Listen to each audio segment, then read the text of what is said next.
Next time somebody says, hey, you've changed, think to yourself, is it in alignment to my goals? Is the way I've changed bringing me closer to my goals? If so, give yourself a pat on the back, because that's what you're playing for at the end of the day. If you do have big goals, you actually will have to change. Just remember that the higher you aim, the more you have to evolve.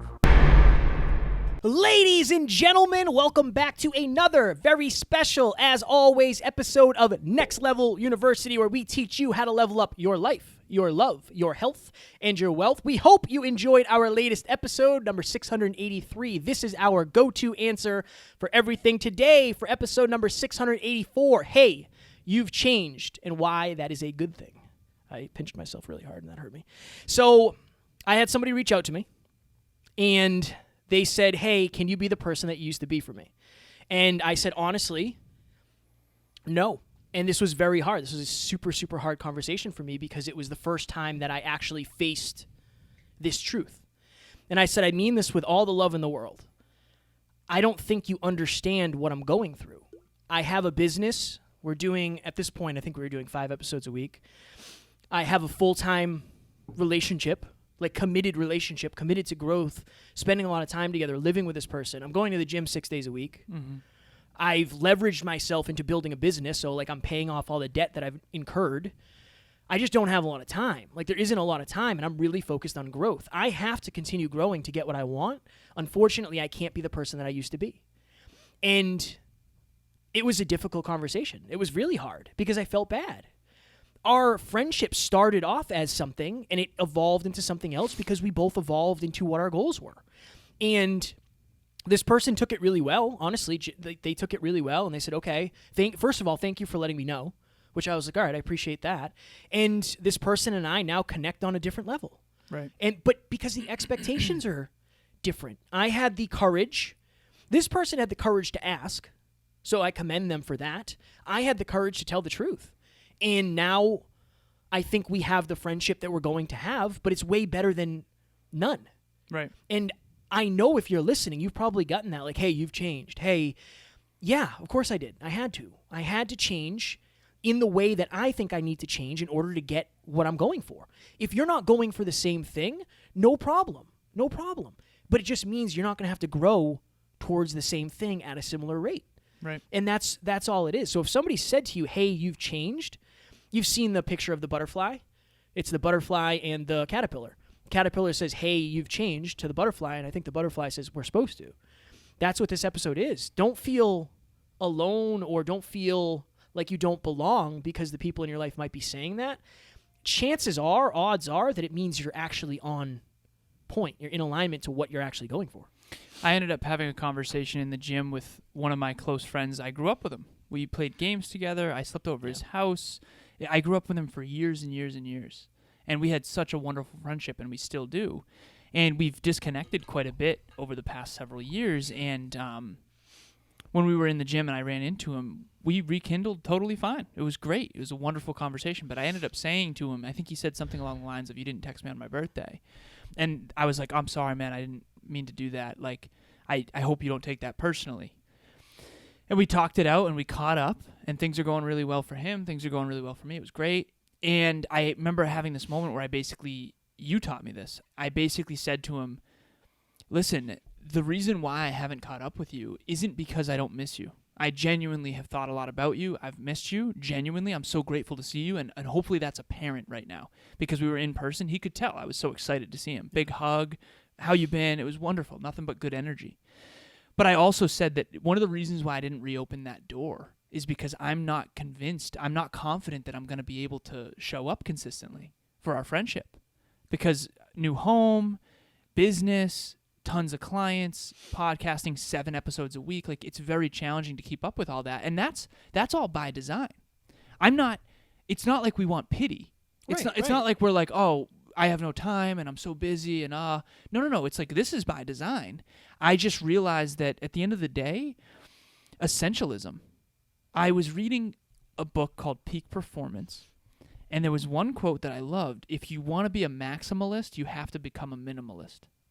What that means is that if you want to be the very best you can be in any one area, you're going to have to be a minimalist and spend most of your time, energy, and conscious effort in that one lane.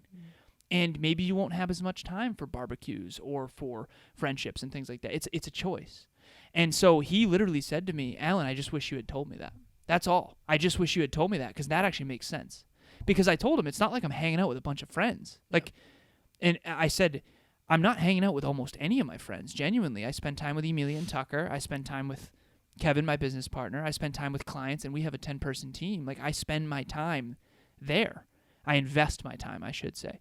And so if you're out there right now, this was the premise of this episode.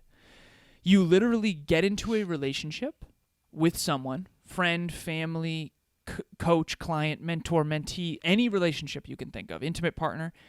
You get into the relationship with at one level of your life.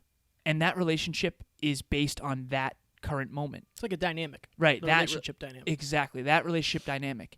And as you evolve, your 50% of that relationship, the relationship has to evolve. But when you spend 2, 3, 4 years apart, you don't necessarily grow together. Maybe you grew apart, and then when you reconvene, it's going to have a different quote-unquote rule book or guidelines for that relationship. Every relationship in your life, and I'm learning this through relationship talks, we just surpassed 41 weeks in a row, has its own rule book. It has its own unwritten rules. Even being on the NLU team has its own culture. It has its own unwritten rules. We all do peak performance tracking. We all have minimums that we have to hit. We all make sure that we're on time for the most part. I'm not always on time, but we try to be. So there's unwritten rules in every relationship. Kevin and I's, you made a joke recently about, like, I don't even know when I'm going to see the home. The new home. Like, because we don't necessarily invite each other over because we are focused more on the mission. Right. And that's just an unwritten rule. But that's why we work so well together. Exactly. I think it's an important distinction. The timer's going to go off. Hello, my name is Dr. Tarryn MacCarthy, and I'm host of the Business of Happiness podcast. When I met Kevin and Alan 2 years ago, I had no idea of how much impact they would have not only on the success for my business, but also on my life. They've given me enormous perspective and true strategies, true tactics to take in my everyday business plan and in my life plan to make an even greater success.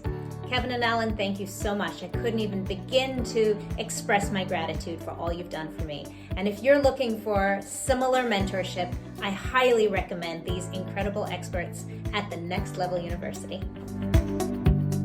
I think it's the important distinction of when you start a relationship with somebody. A great example of this, I don't know, probably 2-3 months ago, we were going to have a guest on that we had on 2 years ago. Yeah. And when we showed up from the studio, this person literally showed up in like a closet with no microphone, no lighting, on his cell phone with a terrible echo. And we said, "Hey, we can't do this. Like we you know, you have a microphone. Like we got to do it the real way."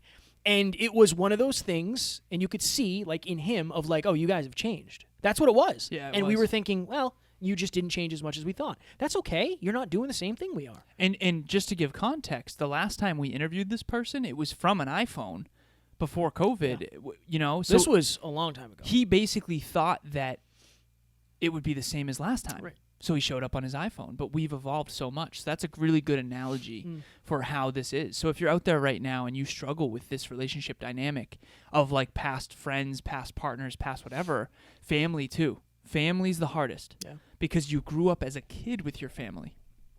Your mother and your father, this is the best example I can give. Your mother, father, or anyone who was your caregiver, they literally wiped your bottom. They were there for you when you got a boo-boo. And now all of a sudden you're an adult and maybe your awareness is way past theirs in certain arenas, but it's very hard to not fall back into that old parent-child relationship. You really do have to try to break free of that limiting box. And that can cause some challenges, but the best way to do it is to be truthful, to be vulnerable, and just be sincere and honest like Kevin was with that story he told you. And honestly, when I was honest with this person I met at the gym, or saw at the gym, he was like, "We're great now." He texted me, he said, "So great to see you." I said, "So great to see you too, brother." And now he knows I'm not going to be around often. The expectation is set. I think clear expectations is absolutely critical. Well, and it's like, I wish I could go back. There's people I wish I could tell the truth to earlier. Right. I think what happens, this is the analogy I use with clients. I've been talking about this a lot. At the beginning, think of it as like a line. When your truth first happens, it's just a small line. But then it gets bigger and bigger and bigger and bigger and bigger as time goes. The problem is you don't communicate it until it's massive, until it's a mile long. And when you communicate it, there's so much junk, and it probably breaks the relationship. Where people the truth hurts a lot of time, right? It hurts to tell and it hurts to hear. But you can also make decisions differently based on that. And I think you have to give the person the opportunity to understand that you've changed, but you don't look at them with any malice or any hate. Like, I still love the people from my past. I just can't spend as much time there. It just is the way it is. It just is the way it is. I see my family once every couple months. Months. Like, that's just the way it is for me right now. So I think it's an important distinction. Honestly, next time somebody says, hey, you've changed, think to yourself, is it in alignment to my goals? Is the way I've changed bringing me closer to my goals? If so, give yourself a pat on the back, because that's what you're playing for at the end of the day. Very last thing I'll say is this. If you do have big goals, you actually will have to change. Just remember that the higher you aim, the more you have to evolve. And if you're not aiming high and these other people aren't aiming as high, it's nothing against them, it's nothing against you. Maybe they don't have to evolve as much. I have one friend whose dream is to buy a home one day. That's his biggest dream, and that's great for him. But he's not going to have to change much. Genuinely, he's already on that trajectory. Whereas what we're doing, we have to keep evolving at a much more accelerated rate.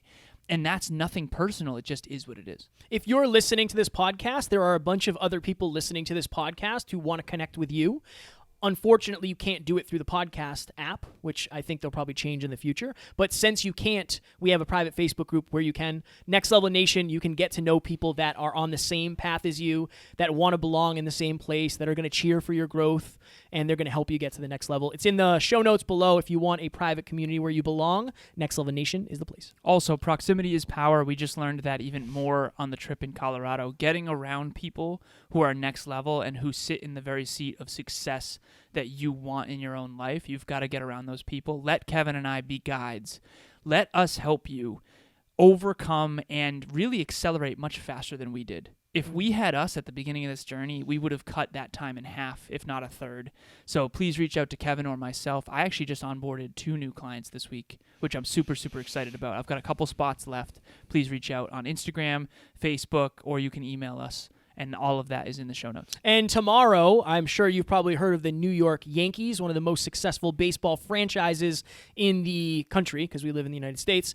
We have Lauren Johnson, who is the performance coach for the New York Yankees. She was the performance coach for the New York Yankees. Amazing, amazing person. We met her in Colorado. Sweetheart, but so much knowledge, and she absolutely delivers with no BS. Heart-driven, but no BS. So that is the episode you will hear tomorrow.